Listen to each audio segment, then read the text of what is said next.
अस्सलाम वालेकुम। आज हम डिस्कस कर रहे हैं एनॉमलस एक्सपेंशन ऑफ वाटर, यानी वाटर का अजीब फैलाव।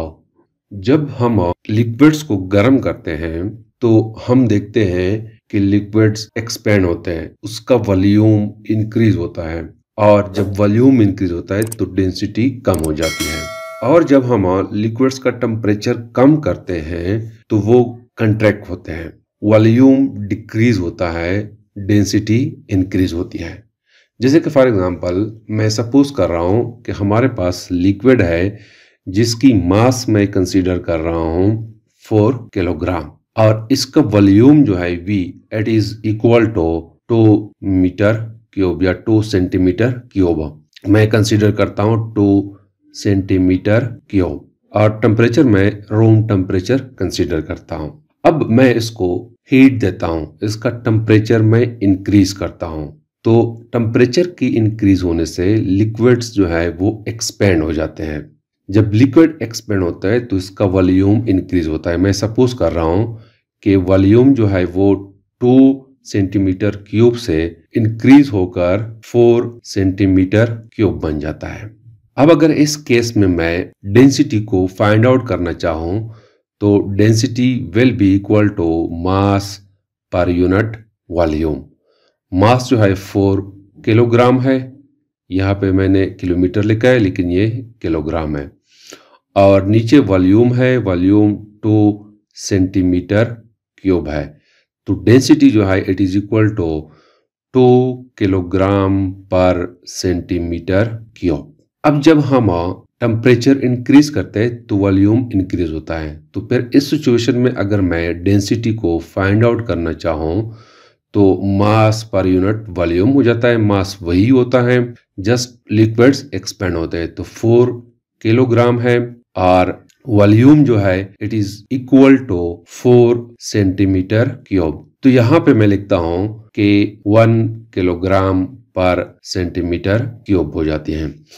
तो देखो, जब रूम टेम्परेचर है तो density 2 kilogram per centimetre cube है, और जब मैं इंक्रीज करता हूं टेम्परेचर को तो वॉल्यूम इंक्रीज होता है, तो डेंसिटी डिक्रीज होती है। तो मतलब यह है कि नॉर्मल सिचुएशन में जब हम लिक्विड को हीट देते हैं, उसका टेम्परेचर इंक्रीज करते हैं तो उसकी डेंसिटी कम हो जाती है। सिमिलरली अगर मैं ऐसा करूं कि लिक्विड है उसका टेम्परेचर मैं डिक्रीज करूं, वही 4 किलोग्राम लिक्विड, इसका वॉल्यूम मैं कंसीडर कर रहा हूं कि 2 सेंटीमीटर क्यूब है। मैं यहाँ पे लिखता हूँ कि हमारे पास लिक्विड है 4 किलोग्राम, और इसका वॉल्यूम जो है it is equal to 2 centimetre cube. अब इस सिचुएशन में अगर मैं डेंसिटी फाइंड आउट करना चाहूँ तो density will be equal to 4 divided by 2, it is equal to 2 kilogram per centimetre cube. अब अगर मैं इस लिक्विड का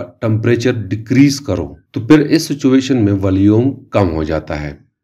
तो मैं सपोज करता हूं कि वॉल्यूम 2 सेंटीमीटर क्यूब से 1 सेंटीमीटर क्यूब हो जाता है, तो density will be equal to 4 divided by 1, it is equal to 4 kilogram per centimetre cube. तो जब हम टेम्परेचर को कम करते हैं तो डेंसिटी इंक्रीज होती है। ये आइडियल सिचुएशन में हम लिक्विड्स की बात करते हैं, लेकिन वाटर का एक अजीब सा बिहेवियर होता है। जब हम टेम्परेचर 0 डिग्री सेंटीग्रेड से, मैं यहाँ पे लिखता हूँ कि फॉर एग्जांपल हमारे पास वाटर है, उस वाटर का टेम्परेचर 0 डिग्री सेंटीग्रेड है, हम इंक्रीज करते हैं तो 4 डिग्री सेंटीग्रेड। तो इस सिचुएशन में होता यह है कि वाटर कंट्रैक्ट होते हैं, एक्सपेंड होने की बजाय वाटर जो है ये कंट्रैक्ट होते हैं। मैं यहाँ पे लिखता हूँ कॉन्ट्रैक्ट। जब टेम्परेचर हम इंक्रीज करते हैं from 0 degree centigrade to 4 degree centigrade, तो वाटर क्या होता है, कंट्रैक्ट होता है। और जब वाटर कंट्रैक्ट होता है तो उसकी डेंसिटी क्या होती है, वो इंक्रीज होती है, मास पर यूनिट वॉल्यूम। जब वाटर कंट्रैक्ट होता है तो वॉल्यूम क्या होता है, डिक्रीज होता है।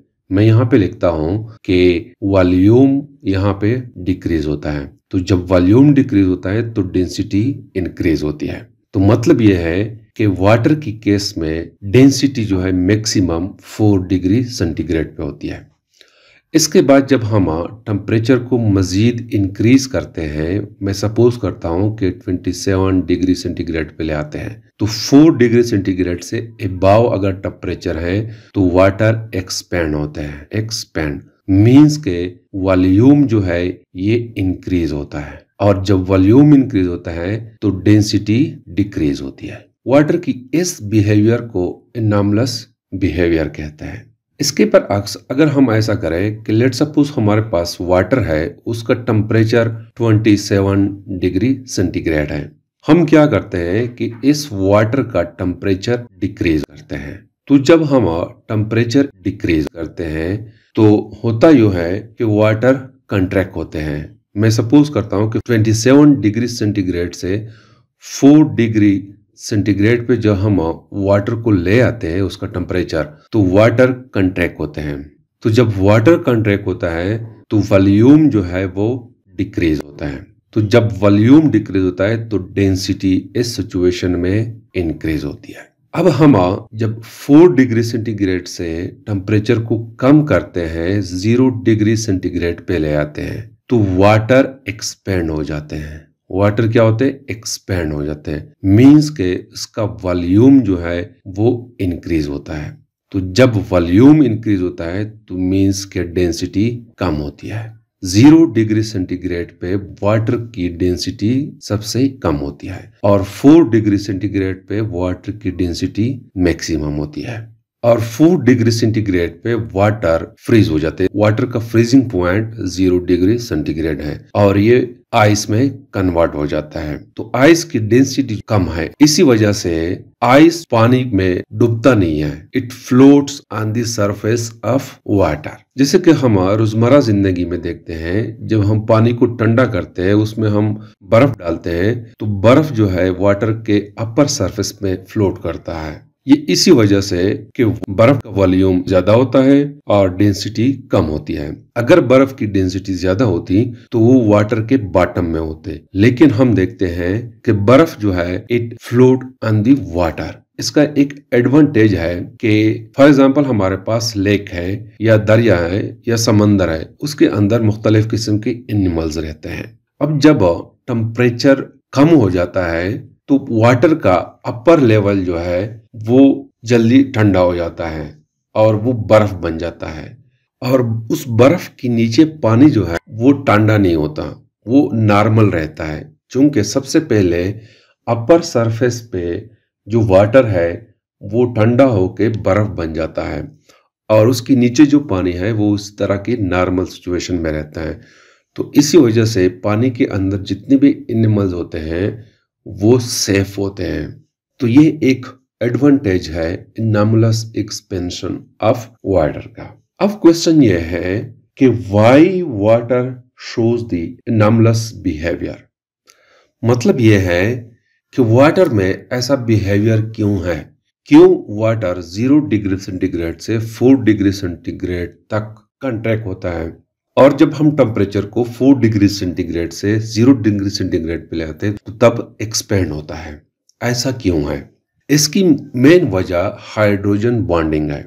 हमें पता है कि वाटर के मॉलिक्यूल जो है H2O यानी 2 हाइड्रोजन एटम और ऑक्सीजन एटम है। जब टेम्परेचर इंक्रीज होता है, मैं सपोज करता हूं कि 27 डिग्री सेंटीग्रेड है, तो इस मॉलिक्यूल के पास काइनेटिक एनर्जी होती है और वो काइनेटिक एनर्जी ज्यादा होती है, जिसकी वजह से मॉलिक्यूल्स की स्पीड जो है वो इंतहाई ज्यादा होती है। रैंडमली वो मूव करते हैं विद हाई स्पीड। जब हम टेम्परेचर को 27 डिग्री सेंटीग्रेड से 4 डिग्री सेंटीग्रेड पे ले आते हैं तो मॉलिक्यूल्स की काइनेटिक एनर्जी कम होती है, जिसकी वजह से उसका स्पीड कम होता है। जब स्पीड कम होता है तो हाइड्रोजन बॉन्डिंग प्रोड्यूस होता है, इसके दरमियान स्पेस कम होता है, जिसकी वजह से वॉल्यूम कम होता है यानी पानी कंट्रैक्ट होता है।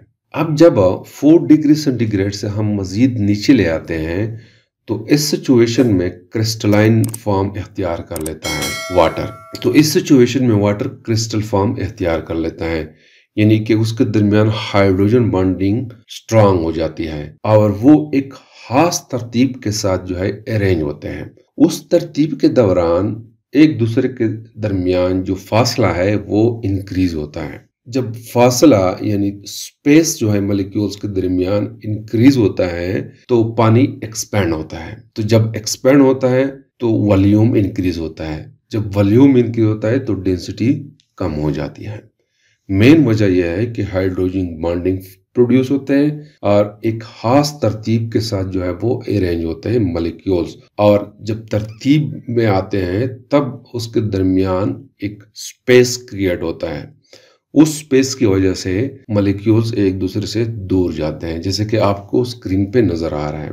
तो इसी वजह से 4 डिग्री सेंटीग्रेड से 0 डिग्री सेंटीग्रेड पे जब हम आते हैं तो वाटर एक्सपेंड होते हैं और डेंसिटी कम हो जाती है।